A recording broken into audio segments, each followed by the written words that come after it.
हाँ जी, सत श्री अकाल भी सारिਆਂ ਨੂੰ। This is Sherput. मैं हाजिर हाँ अपने नए वीडियो नाल। ਅੱਜ ਦਾ बेसिकली मेरा वीडियो आ जीसस क्राइस्ट, ईसा मसीह। भावें साडा शहीदी दिहाड़ा चल रहा है, शहीदी हफ्ता चल रहा, बट ये गल मैं कहना चाहुंदा कि जीसस क्राइस्ट उन्हां दा अज जन्म दिहाड़ा है। पहली चीज़ तो मैरी क्रिसमस टू एवरीवन, मेरे ईसाई वीरां नूं। और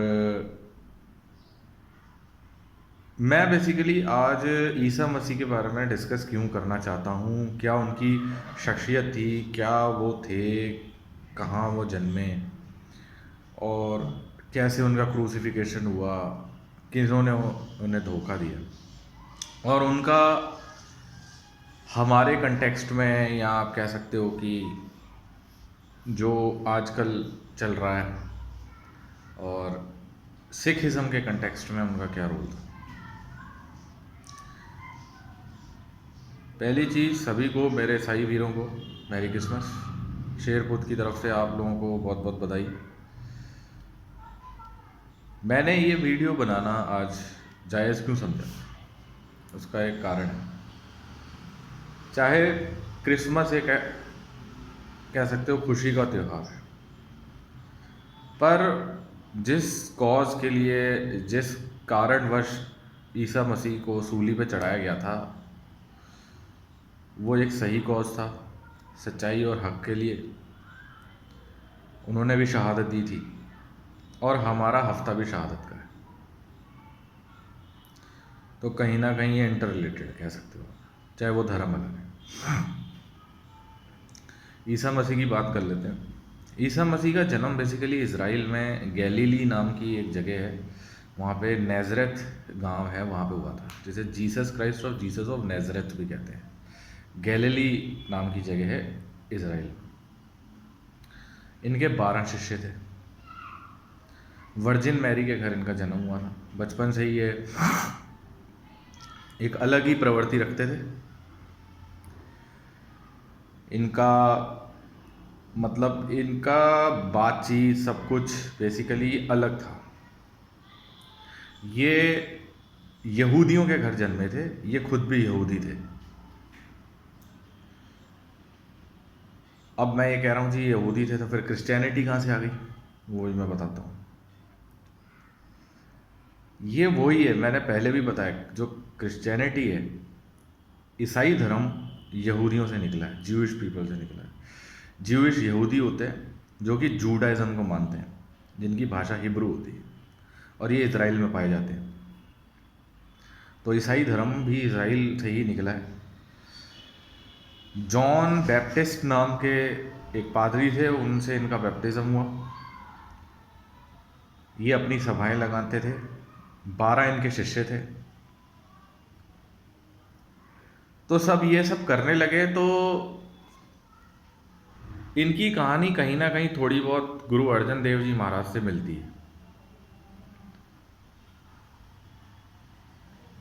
जो जूइश मतलब जो यहूदी लोग थे, यहूदी महंत थे, यहूदी जो पादरी थे, उन्हें ये चीज़ बर्दाश्त नहीं हुई। ये एक बंदा है, फॉलोइंग कर रहा है, अपनी वो सभाएं लगा रहा है, अपने वो शिष्य बना रहा है। कि जैसे गुरु नानक साहब आए, उन्होंने हिंदू धर्म में पैदा हुए लेकिन सिखिज़म चलाया, सिख धर्म चलाया, ठीक है। और ये सब क्या हुआ, तो कहीं ना कहीं कहते हैं ना कि भाई रोमन, उस समय रोमनों का राज था, रोमन राज था, रोमन एम्पायर। तो रोमनों को लगा लोग तो इसके पीछे भाग रहे हैं, और रोमन जो एम्पायर थी उस समय में, राजा ने उनके जो यहूदी पादरी थे, रोमन भी देखो उस समय यहूदी थे, उस समय क्रिश्चियनिटी होती नहीं। तो उन्होंने जब यहूदी अपने पादरियों को, महंतों को, नोबेल्स को, जो इंग्लिश में नोबेल बोलते हैं, उनको भेजा, तो वो उनकी बात नहीं सुनते थे। अब वो जो यहूदी परंपरा है, और वो उस हिसाब से कह सकते हैं ना कि वो राजनीति मिक्स करके चलते थे, तो वो रोमन एम्पायर उस हिसाब से चलाना चाहती थी कि धर्म और राजनीति को साथ चले। समझ रहे हैं। तो धर्म और राजनीति बेसिकली साथ नहीं चलनी चाहिए कायदे से। जब वो चलती है तो फिर वो गलत ही होता है। फिर चाहे औरंगजेब हो, रोमन एम्पायर हो या नरेंद्र मोदी हो। तो ये सब देख के जो पादरी थे वो खबर बताते थे राजा को कि इसने भाई ये गुरु आया है। ये वैसे ही टाइप की कहानी समझ लो गुरु गोविंद सिंह महाराज के साथ भी है, लेकिन गुरु गोविंद सिंह महाराज तो उन्होंने तो हथियार उठाए थे और सामना किया था। कहते थे जब कोई सूरमा खड़ा होता है जो भीड़ से हटके होता है तो विरोधी 100 होते हैं, वही वाली बात थी। तो पादरियों ने ये सब देखा, यहूदी पादरियों ने ये सब देखा, तो उन्हें ये सब लगा यार ये क्या हो रहा है, अल्लाह ये एक अपना ही बंदा आ गया है, ये अपने हिसाब से चल रहा है, हमारी तो साली कोई वैल्यू ही नहीं है, हमें सुनता ही नहीं। तो लोग उसे फॉलोअर बढ़ गए, फॉलोअर बढ़ गए और उनका काम चलता रहा। 4 BC में 4 ईसा पूर्व इनका जन्म हुआ था नाज़रेथ में, और 30 या 33 AD यानी after Jesus Christ God died, इनका जो देहांत हुआ था जेरूसलम में जब क्रूसिफिकेशन हुआ। 33 से 36 साल इनकी उम्र थी, 32 से 36 इतना ही बोलते हैं कुछ। तो ये सब उन्हें बर्दाश्त नहीं हुई। अब कहते हैं कि भाई जब सब कुछ सही चल रहा हो तो कुछ ना कुछ एक ऐसी धारा आ जाती है, कहते हैं ना गद्दारी। राज में गद्दारी भी साथ चलती है, अच्छी चीज़ में बुराई भी साथ चलती है, तो गद्दारी तो होनी चाहिए। गद्दारी तो देखो अब वही वाली बात है,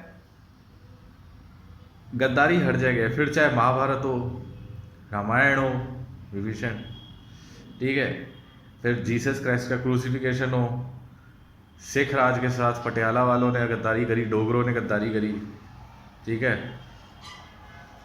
तो गद्दारी तो हर जगह। तो उनमें से ही उनका एक शिष्य होता है जिसका नाम होता है जूडा। जूडा भी है और एक पीटर भी था। पीटर ने आधी गद्दारी करी थी, लेकिन जूडा था। वो एक भीड़ लगती है, एक लास्ट सफर इनकी बहुत अच्छी पेंटिंग है, उसमें बोला जाता है 12 शिष्यों के साथ खाना खाने हैं, तो उसमें वो प्रेडिक्ट करते हैं, वो भविष्यवाणी करते हैं कि मेरा क्रूसिफिकेशन कब होगा और कौन मेरे से कोई गद्दारी करेगा। वो नाम नहीं लेते, मेरे से कोई गद्दारी करेगा, बता देते हैं, उन्हें पता लग जाता है। तो लोग क्या, जब फॉलोअर बन जाते हैं तो फॉलोअर बनने के बाद क्या होता है ना, तो ये राजा को रास नहीं आता कि भाई इसके फॉलोअर बन रहे हैं, ये बड़ा वो शेर बन रहा है, हमारी कोई वैल्यू नहीं, हमारे बंदों की कोई वैल्यू नहीं। तो कहते हैं पकड़ के लाओ। तो वो जूडा को पैसे खिलाते हैं, जो उनका 12 में से एक शिष्य होता है। और वो जो जूडा होता है वो किसी गार्डन में जाके ईसा मसीह को किस करता है गाल पे। तो वो पीछे से सिपाही पहचान जाते हैं, उन्हें अरेस्ट कर लिया जाता है। एक शिष्य आता है बाहर, वो जो अरेस्ट करते हैं उनकी वो हाथ पैर काटने को कोशिश करता है, एक दो काट भी देता है रोमन एम्पायर वालों के। उसके बाद क्या होता है, एक मिनट यार, पैक लगा लेते हैं।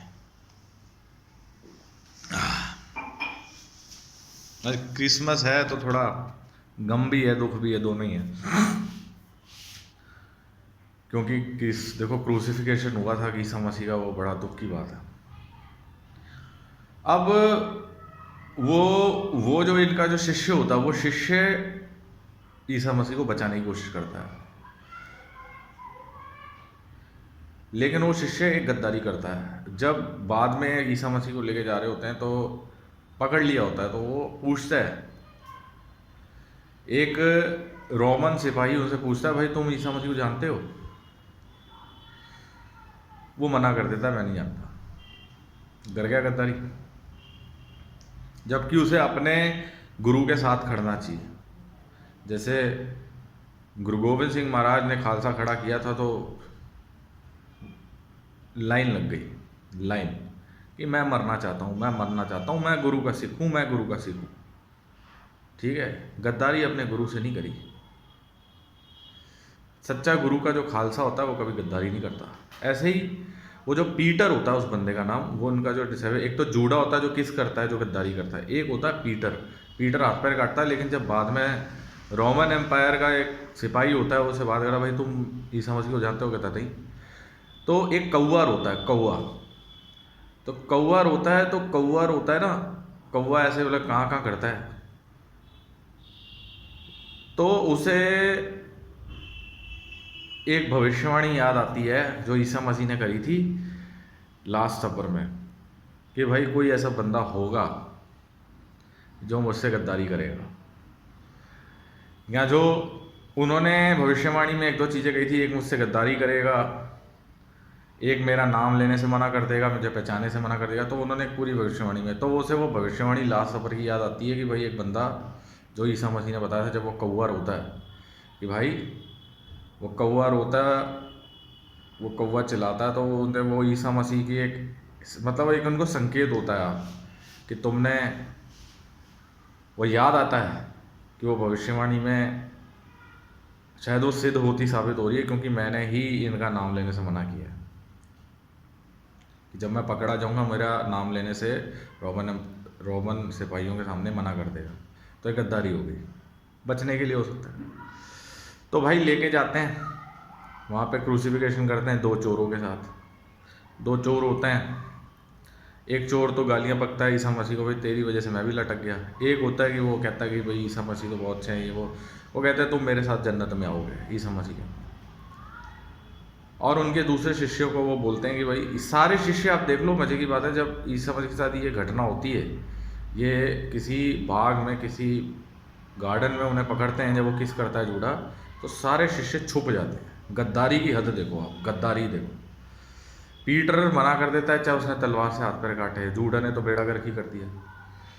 तो जो लास्ट सफर की जो कहते हैं ना, ईश्वर ने अपनी भविष्यवाणी, अपनी गद्दारी की भविष्यवाणी लास्ट सफर में ही कर दी थी। ये कौन मेरे बारे में पूछना मना करेगा, कौन मेरे गाल पे किस करेगा, या ओवरऑल जो भी, ये सब देख के बहुत जूडा तो खैर वो तो था ही आराम में, पीटर को रिग्रेट होता है, कौवे वाली कहानी बताई मैंने। उसके बाद जी क्रूसिफिकेशन हो जाता है। गुड फ्राइडे जो है वो बेसिकली क्रूसिफिकेशन में मनाया जाता है, और ईस्टर का संडे कहते हैं ईसा मसीह फिर आते हैं, फिर उन्होंने जन्म लिया, सफ़ेद कपड़ों में आते हैं, उनके हाथ में वो निशान भी होते हैं कील के। दोनों उन चोरों की टांगे वांगे तोड़ दी जाती हैं। लेकिन उसके बाद रोमन एम्पायर का जो राजा होता है उसकी भी मौत हो जाती है। कोई कहते हैं कि बड़ा कोई ऐसा कोई ऊपर वाले की तरफ से कोई सीन होता है कि वो मर जाता है, कहता है जैसी करनी वैसी भरनी, और बाद में उन्हें भी पता लगता है सन ऑफ गॉड है। तो उसके बाद फिर धीरे धीरे क्रिश्चियनिटी बढ़ती है, क्रिश्चियन लोगों का, फिर उनके बाद उनको कहते हैं ना एक उनका वर्चस्व बढ़ता है, लोग क्रिश्चियनिटी की फॉलोइंग भी बढ़ती है, लोग फिर ईसाई धर्म को मानने वाले ज़्यादा बढ़ते हैं। तो मैं ईसाई धर्म को मैं जीसस क्राइस्ट को बुरा नहीं मानता, लेकिन जब धर्म के साथ पॉलिटिक्स होती है मिक्स, तो हर जगह होता है प्रॉब्लम। फिर चाहे इस्लाम हो, मैं मोहम्मद साहब की भी रिस्पेक्ट करता हूँ, उन्होंने भी बहुत यही सब कुछ झेला, उनके खिलाफ बहुत है। गुरु नानक साहब ने भी बहुत कुछ झेला, गुरु गोविंद सिंह महाराज ने झेला, सबने झेला है। भगवान श्री राम ने झेला है, ठीक है। रावण ने झेला विभीषण गद्दारी, ठीक है। मराठा ने झेली है, सूरजमल जाट ने मना कर दिया था। सिखों ने झेली है, पटियाला वालों डोगरों ने मना कर दिया था। मीर जाफ़र, टीपू सुल्तान, मीर सादिक, टीपू सुल्तान, मीर जाफ़र, आपका शुजाउद्दौला, सिराजुद्दौला, जो बैटल ऑफ प्लासी हुआ था 1757 में। गद्दारी, राज, धर्म, ये सारे एक साथ चलते हैं, राज, धर्म और गद्दारी, समझ रहे हो? तो मेरे भाइयों, हमारा शहीदी हफ्ता चल रहा है, हमारे छोटे साहबजादों का। उसमें भी गंगू हरामी था, उसने माता गुजरी और छोटे साहबजादों की जो इन्फॉर्मेशन थी वो लालच में आके पैसे मिलेंगे औरंगजेब की गोद वाली को दे दी। उसके बाद वो ठंडे बुर्ज में रहे, शहीद कर दिए गए। चंदू ने जहांगीर को दे दी थी। तो गद्दारी का कोई धर्म नहीं, कोई मजहब नहीं, कोई जात नहीं, गद्दारी हर धर्म मजहब में होती, ठीक है। शोभा सिंह ने अब भगत सिंह के लिए गद्दारी करी थी, पटियाला वालों ने सिख एम्पायर, सिख राज के साथ गद्दारी करी थी, डोगरों ने भी बहुत गंदी गद्दारी करी थी, तो जितने गद्दार हैं, अगर मेरा बस चले, अगर आज की तारीख में कानून ना हो, मैं एक लाइन में खड़े करके ठोकूंगा, एक लाइन में खड़े करके। और मेरे साथ जो भी सच्चे हिंदुस्तानी हैं, सच्चे भारतीय हैं। सो जय हिंद, जय भारत दोस्तों। ये था मेरा वीडियो जीसस क्राइस्ट पे, और हम इसे दूसरे धर्मों के परिप्रेक्ष्य में कैसे देखते हैं। जय जय भारत। आप लोगों का दिन शुभ रहे। Merry Christmas to everyone.